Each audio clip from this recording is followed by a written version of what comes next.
2025 madarikatu honen amaierara iritsi gara eta gaur urteari errepaso txiki bat ematea tokatzen zaigu. Markel, gauza onak egon dira, gauza txar asko egon dira, nahi genuenak baino gehiago, eta gaur hori guztiak ukituko ditugu, eta taldearen erradiografia txiki bat ere egin beharko da, ze 2026a urte berri bat da. Bai, egisa da, gogoratzeko momentu asko bizi ditugula, ohikoa den bezala, baina egisa da, denbora askatu dugula, ez? Nik uste zure etxik ere hitz dutela, erralaren urtea oso txarra izan da, eta benetan, astezina izango da urte bat orokorrean izan dela.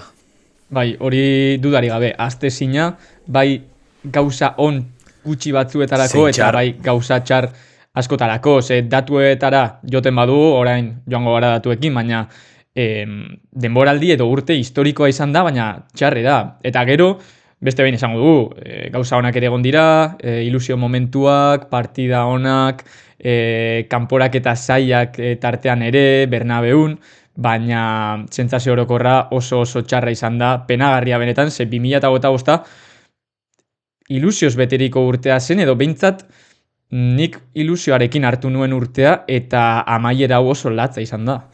Bai, batez ere ikusita aurreko urteak nolakoak izan dira Realarentzat, ez? Espektatibak altuak eduki ditugu urte hasieran, baina batzuentzat Reala oraintxe bertan bere lekuan dago, beste batzuentzat etapa aldaketa bat da, ez dakigu momentuz hori etorkizunak bakarrik erakutsi dugu zer gertatzen ari den momentu honetan Realarekin, baina egisa da, eta nik uste orokorrian denontzat, urrezko aro honen amaiera tzat hartu dezakegula 2025, eta hemendik aurrera liburu berri bat hasiko du Realak, eta espero dugu benetan, ontxe ikutu dugun zeru hori, behintzat, naiz eta ez iritsi, zertxo bait gerturatzia. Nahi badozu, urteko partien balantzarekin hasiko gara, ze, aipatu osun bezala, datu oso kaskarrak utzi ditu. Bai, guztira Realak 51 partida jokatu ditu, 3 lehiaketatan, 37 partida izan dira ligan, 37 partida horietatik, 19 porrota Realarentzat, 8 berdinketa eta soilik 10 garaipen. Garaipen horietatik 2 bakarrik etxetik kanpo. Zenbaki oso txarrak. Bai, hemendik alde batetik atera dezakegu partida hauen euneko ia 50 baino geixo porrotak izan diala, datu nik uste azken urtetako txarrena, eta bestalde batetik etxetik kanpo soilik 2 aldiz irabazi duela Realak, eta azkenengua izan zen noindala gitxikua Osasunaren kontrako parte horretan, bat eta lauko parte horretan. Nik uste, aldagelan jartzeko datu bat dala, behintzat, datorren partida ikusita. Bai, eta joaten bagara urteko sailkapenera, hau da, 2 denboraldiak batuta Realak urte naturalean egin duen sailkapena hartzen badugu, jeitxierako zenbakiak dira. Soilik atzetik Mallorca daukagu 36 punturekin eta Girona 31 punturekin. Guk guztira 18 egin ditugu. Hau da, denboraldi bakar bat izango bazen, 2025 urte natural hau, Reala, Hypermotion ligako taldea izango zen. Hypermotion eta tentsio handiko, nik uste egoera lortuko lukeela datu hori, perspektiba pixka jartzeko nahi baduzu, aipatu dezakegu Europako postuetan dauden taldeek zenbat puntu lortu dituzten, ez? Aldetik Barcelona 86, Madrid 86, Villarreal 75, Betis, Atletico 72, Betis 76 eta Espainol 60. Oda, 60 inguru gitxienez. 20 puntura da Reala eta puntu asko dira utzi ditsuanak Realak batez ere etxetik kanpo. 20 puntu sekulako tartea da, Bai, handixa. Partidu asko dira hor tartean Realak galdu dituenak eta batez ere sentsazio txarrekin bukatu dituenak, eta joaten bagara aurreko urtetara, hau da, Imanolen garaira, hemen aipatu behar da, 2025 Imanolen garaiaren amaiera izan da, ez? Urrezko garai horren amaiera. Joaten bagara aurreko urtetara, Realak adibidez 2024a 7. postuan itxi zuen, txailkapen orokorrean, 2023a 5. postuan, 2022a 4. postuan eta 2021a 6. postuan. Aurtengoarekin zerikusirik ez, eta benetan kezkagarria da, ze ez daukagu arrazoiren bat sinesteko horretara itzuli gaitezkela lehenbailen. Bai, agian Miguel Quintanak bere podcastean oso ondo aipatu duzuen bezala, Realaren egoeran ikuste gehixegi luzatu duala estrategia berdinaren erabilpen hori, ez? Azkenean, azken urteetan erabili duan formula, oso ondo etorri zaio Realari, eta ikusi hau emaitzak zelakoak izan diran, ez? Azkenean, kontuan izan behar da ere, lortu dozula Martin Zubimendi bat ateratzia, lortu dozula Mikel Merino gazte bat ekartzia, lortu dozula David Silvaren azkenengo urrezko urte horiek zuretzat izatia, ez? Eta hori errepikatzia berriro oso zaila da. Azkenean, Isak bat ondo atera zaizu behin, eta ikusi dugu nola maitxu dan, ez? 70 milioiko salmenta batekin, baina berriro hori errepikatzean ikuste isa ezinezkoa dela. Eta momentu hontan, bai Susich bat, bai Horri bat, bai Dana Dalakoa ekartzia gaztia, eta nik uste momentuko rendimendu fijo bat eman gabe, oso arriskutsua dela, eta ikusi dugula aurten Realak peaje hori ordaindu duala, ez? Bai, eta harrigarria da, orain Miguel Quintanaren bideo hori aipatzen duzula, bideo oso gomendagarria, ze analisi nahiko zehatza egiten du Realaren testu inguruan. Miguelek aipatu zuen ere, Realaren berakada edo gainbera berehala gertatu dela. Hau da, aurrek urtetako zenbakiak oso onak direla, eta aurtengoa berehala gertatu dela, ez? Berakada hori, eta hori ere harrigarria da, ze beste taldeetan, fijatzen bagara adibidez Sevilla baten, Valencia baten, 2 urte eman dituzte gitxinaka berantz egiten, baina Realaren jauzia bat-bateko izan da, eta hori ere harritzekoa. Agian 2025 honetatik hartu dezakegun gauza bakarrenetako bat, kopa izan daiteke, ze finaletik oso hurbil geratu ginen, eta gainera bertan egon ginen. Bai, sei garaipen lortu ditu aurten Realak, egisa da urteko denboraldia eta aurtengua engua kontuan hartuta, eta nik uste denboraldiko momentu bakarra hartu behar baldin badugu bisok, egongo gerala ados, Madien kontrako final erdi horietan gertatu zen kanporaketa, ez? Egisa da Realak aurpegi xaman zuala, eta nik uste naiz eta finaleko amets hori ez lortu, guztiok oso pozik atera ginala Bernabeuko partida horretatik, eta lehen ontsa ipatuzun kontura harira, gisa da, eta nik uste Realaren, ez dakit, gainbera honen gakoetako bat izan dela, izar jokalari bat ordezkatzeko jokalari gazte bat jartzea, ez? Eta errendimendu hori eskatzea momentuan, adibidez, Jon Martinen kasuan Lenormand junda, eta Jon Martini guztiok, gubisok barne segurazki, hori eskatu diogu, Lenormand bat izatea eskatu diogu, eta ointxe bertan gorrotxarekin berdinari da pasatzen. Orduan, denbora beharko du Realak buru altxatzeko, behan ikuste ere, prozesu honetaz ere gozatu behar dugula, eta bazkenean, hau, laster edo beranduo, iritsi behar zan une bat zala. Bai, agian gehiegi luzatu duela errepikapenaren formula hori, ez? Ze Zubimendi joan da, eta Gorrotxa jarri dute. Gorrotxa, zorionez, errendimendu gona ematen ari da. Jon Martini, agian, gehiago kostatu zaio 11koan sartzea, baina exigentzia ezin daiteke berdina izan. Ze azkenean, talde horrek lortu zuena sostengaitza zen denporan, ez? Eta hori ari gara ikusten orain momentuan. Joaten bagara urteko 3. lehiaketara, Realak 2025 honetan ere UEFA Europa Liga jokatu du.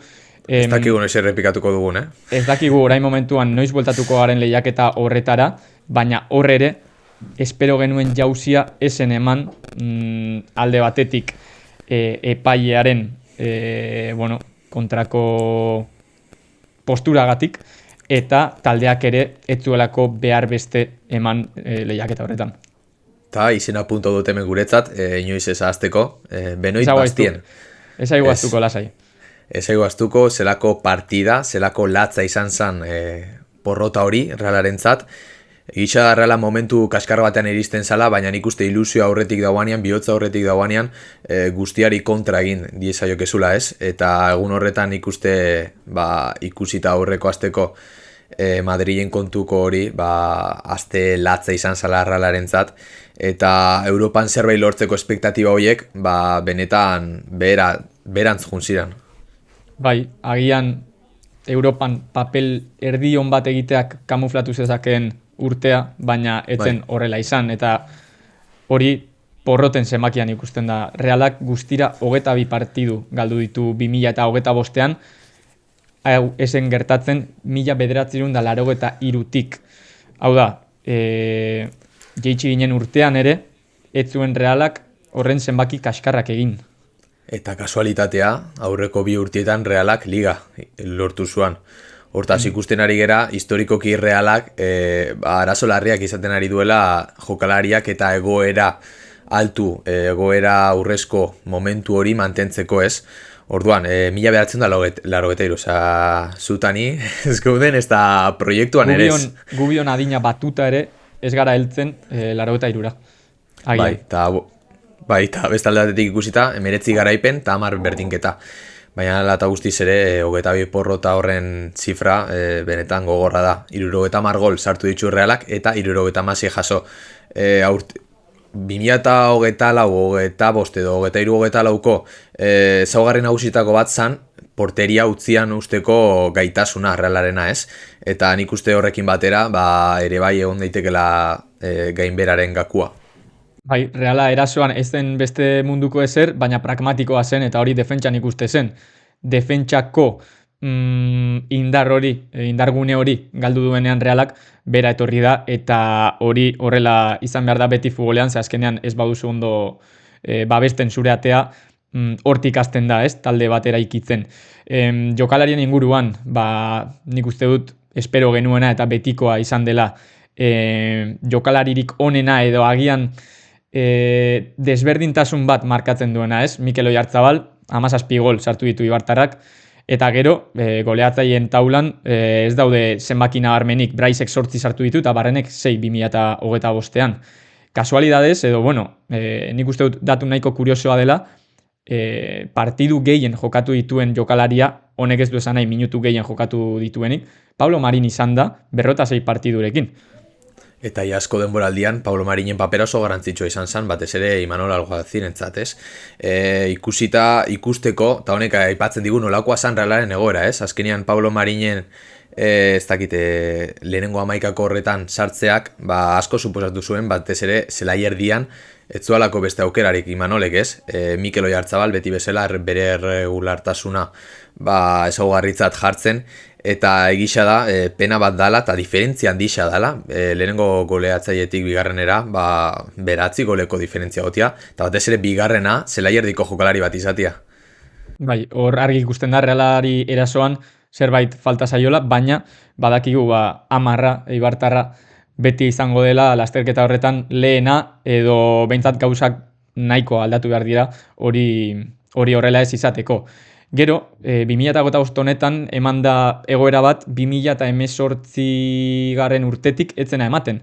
Entrenatzaileen aldaketa bat Realean ez dira 2 izango, baizik eta 3 entrenatzaile urte berean, Imanol Alguazil, Sergio Francisco eta Jon Ansotegi, eta orain laugarrena, Pellegrino Matarazzo.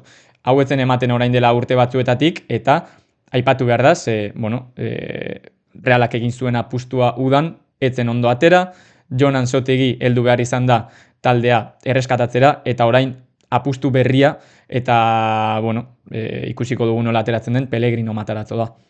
Bai, kasualitatala ez, Imanol Alguazilen eta Sergio Franciscoren kasuan, 2 porrota geixo garaipenak baino. Hau da, orokorrian, partiden euneko altu bat, porrotak dira, eta nik uste Sergio Franciscoren kontua hortik datorla ez, kanporak kaleraketa. 16 puntu izan dira 16 partidatan, eta nik uste Reala bezalako talde bateri, ezin dizkiozula ez dakite maitza horiek ontzat hartu. Gero gisa Jon Ansotegi, torri da egoeran ez, Kubok aipatu zuen bezala putzutik ateratzeko, baina eta guztiz azkengo partian ikusi genuen nola azkenengo minutu horiek, erabakigarriak diren minutu horietan, ez dakite, Sanseko jokalarien kudeaketa hori beste modu batera egin altzala, zanon latera, gisa da penaltixa, penaltixa dala, eta ikusi badala beste angelu batzuetatik nola atera zan, nola pitatu zuen arbitruak, baina eta guztiz ere, aurten, ez dugu sortea gure alde euki, inoiz ere ez. Osea, gauzak gaizki atera behar zanean, gaizki atera dira. Hori da, sentsazioa hori izan da. Gauzak gaizki ateratzen direnean, normalean gauza guztiak ateratzen dira gaizki ez. Eta hor, entrenatzailearen erantzukizuna 100 bat da, eta jokalariena ere 100 bat. Zuzendaritza taldearena ere, aipatu behar da, nik uste dut hor nahiko eskaz ibili direla aurten, eta hori ere polemika horretan sartu gaitezke beste bideo baten, baina orain zer datorkio Realari, ze Pellegrino Matarazzok Alemanian entrenatu du orain arte, ikusi dugu bere eskema orain arte desberdina izan dela 3-4-2 batekin, naiz eta berak esan moldatuko dela Realaren jokalarietara, eta interesgarria izango da ikustea nola kudeatzen den orain, ze ez dago denborarik lan gehiegi egiteko, egutegi zaila dator, eta Pellegrinok aldagela horretan klik bat egin beharko du egoera goitik bera aldatzeko, eta ez dago denborarik horretarako. Bai, batez ere uste dutelako 30 edo 29 bueltatzen dela Reala entrenatzera, eta posteguneko prestaketa izango duela soilik Matarazzok, taldea ezagutzeko eta taldea martxan jartzeko. Gisa da oporrak lan itxe duten eskubide bat dela, bai. Goerak eskatzen du horren beste opor izatea, nik ez dakit, ez nahi Israeleko zuzendarixa, baina nik uste zaletuentzat ez dela albiste hon bat izan, orokorrian ez da postasuna sortu duan albiste bat izan, ez? Ez, batez ere ikusita urtarrilaren 4an Atletico Madrid etorriko dela Anoetara, eta hor dagoela lehenengo erronka handia taldearentzat. Interesgarria izango da ikustea zer gertatzen den jokalari batzuekin, esate baterako Txaleta Txar, esaten dute, edo Adur Sarasua kazetariak esan du bere orduak Donostian amaitzear daudela, Sadikek ere dirudienez maletak egin ditzake Valentziara bidean, Zuzic ere hor dago, ez dakigu zer gertatuko den berarekin, baina plantillari Pellegrino Matarazzoren nahietara egokitzen den forma ematea interesgarria izango da egun hauetan, non merkatua irekitzen den, neguko merkatua, eta hor Realak fitxatzeko aukera izango duen ere. Bai, alde batetik egokitu dugu Realaren momentuko plantilla Matarazzoren sistemara, eta ateratzen da sistema 3-4-2 da. Claro, jokalari asko postutik kanpo daude, eta guk modu batera edo bestera moldatu ditu gure ustez ondo etortzen zaizkien postuetara, ez? Alde batetik aldaketa nagusian ikuste Aranbururen eta Barreneren postu horiek direla, ze nik uste Aranburu eta benetan 3. zentral bezala bai ikuste dutela, badakigu defentsan oso ondo ibiltzen den jokalari bat dela, bere ezaugarri nagusiak defentsan daude, erasuan baino, eta Barreneren kontuan ikuste karrilero bezala jartzia, apustu arriskutsu bat dala, baina zergatik ez, azkenean aurrian dauan, postu kopurua horren handixa ez izan da, nik uste beste aukera bat izan daitekela. Bai, alde batetik edo bestetik, eta gero aurrean overbooking bat ez ematea garrantzitsua izango da, ez? Hor ikusi dezakegu, adibidez, zelai erdian jende gehiegi egon daitekela horrela jolasteko, baina aurrelarien kasuan Mikel Oiartzabal daukagu orain osasuntxu, Karrikaburu ere bai, baina gero Oskarson ez da egon osasuntxu orain arte, eta Sadikek irteten bukatzen badu, azkenean hor norbait falta da, ez? Horrelako gauzak argitu beharko dira urrengo egunetan, plantilla arinduko den edo ez dakigu, baina asmoa bintzat jokatzen ez duten jokalariei irteera ematea da, eta egokitzea pixka bat Pellegrinoren eskemara, ez? Nik uste dut. Bai, batez ere beste kontu bat utzitakoen jokalarien egoera izango litzateke ez. Egisa da 3 zentral erabiltzen baditxu Matarazzok, zentral defentsa bat ekarri bar dela bai ala bai. Hummelsen profileko jokalari bat ekartzian ikuste Realarentzat, berazgarria izango litzatekela ez, batez ere Luken Beitiaren lehengo taldeko dinamika horretan sartu eskero Jon Martin ere laguntzeko, irakasteko, eta azkenean badakigu irakasle honenak azkenean esperientzia handia duten jokalariak direla, naiz eta errendimendu oso handia ez eman, eta ez dakit, Pacheco ere bueltatzeko nik uste aukeraren bat dagoala, Carlos Fernández dugu hortik, egisa da horrelarien kontua ez dala horren bestekua, baina aperrik esan zuen azkenean prentza horrekoan. Fitxaketak egin behar badira egingo direla, eta nik uste mentalidade hori, pentsatzeko modu hori izateak ere, ambizio pixkat sortzen duala ere, ez? Helburutzat begira. Bai, hor aipatu dituzu pare bat izen, Carlos Fernándezena eta Jon Pachecorena esate baterako, noski, Pacheco adibidez ez, orain oso ondo etorriko litzaiguke, ze 3 defentsekin jogatzen badu hor beste pertsona bat eukiko genuke, baina noski, preste egongo da orain alabez Jon Patxeko bueltatzeko, ez dut uste. Claro. Preste egongo da Reala berriz ere Carlos Fernández engan konfiantza jartzeko, ez dakit. Orduan ikusiko dugu ea egokitzapen hauek fitxaketetara eramaten duten edo dagoenarekin moldatzea eta aurrera ateratzea. Azkenik, 2026ko erronkak edo helburuak epe motzera bada ere. Lehenik eta bain, egoera latzoni buelta ematea, ez dago besterik, eta bestela denboraldi amaieran sufrituko dugu, eta bestean nik uste dut, agian kopan behintzat gerra ematea.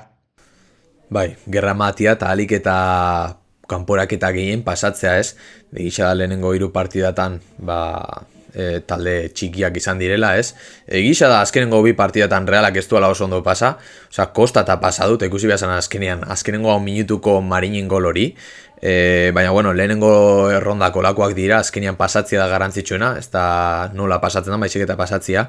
Eta orokorrian, nik uste gakoa izango dela, Bekerren, ez dakit, bigarren Beker ate bere gunean ekarri genuen bezala, bigarren ronda ontarako, bigarren buelta ontarako, errendimendua emango duen jokalari batek hartzia, eta batez ere, Gakua garrantzitsuena izango da, Realaren jokalarien moldaketa sistema berri ontara. Ze nik uste iraultza handixe izango da Realaren zat, ez dagoelako itxuta 3 zentralekin jokatzera, eta Imanolen garaian ikusten genuen 3 zentralekin jokatzen zuen bakoitzean, nola amaitzen zan, ez?